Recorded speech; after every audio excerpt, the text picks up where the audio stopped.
Subscribe करें super TV channel को और बेल आइकन को प्रेस करें लेटेस्ट वीडियोस और इन्फॉर्मेशन के लिए।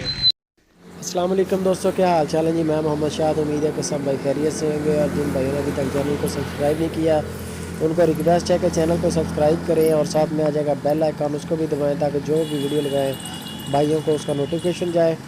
तो दोस्तों ये गाय लेके हैं, इम्पोर्टेड फ्रीजन नस्ल की गाय है। ये चेक कर सकते हैं माशाल्लाह। इसका हवाना चेक कर लें, अभी बिल्कुल फ्रेश सुई है, फ्रेश बिल्कुल ताज़ा सुई है। और ये जो बच्ची साथ में दिखाई दे रही है, ये तकरीबन 10,000 रुपये का इन्होंने सिमन रखवाया था गाय को। ये इतनी यानी कि नस्ली बछड़ी है। 10,000 रुपया सिर्फ इंजेक्शन रखने वाले को दिया था। यानी कि अच्छी नस्ल में ये प्योर फ्रीजन नस्ल की ये बछड़ी है, घर की गाय है। नंबर ऊपर चल रहा है, लोकेशन लुडन सिटी है। मज़र शाह साहब हैं, उनके पास ये गाय खड़ी है इस वक्त। और जो दूध दे रही है इस वक्त गाय, ये तकरीबन 27-28 केजी दूध दे रही है, ठीक है, 2 टाइम का।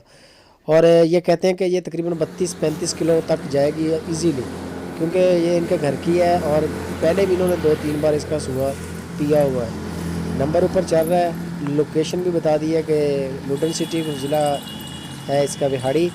और जो प्राइस इसकी की है 4 लाख रुपया डिमांड है इसकी, हल्की फुल्की इसमें गुंजाइश है। और वीडियो अच्छी लगे तो दोस्तों लाइक लाजमी करें। बाकी आप सारी डिटेल जो है मज़र शाह साहब से लें।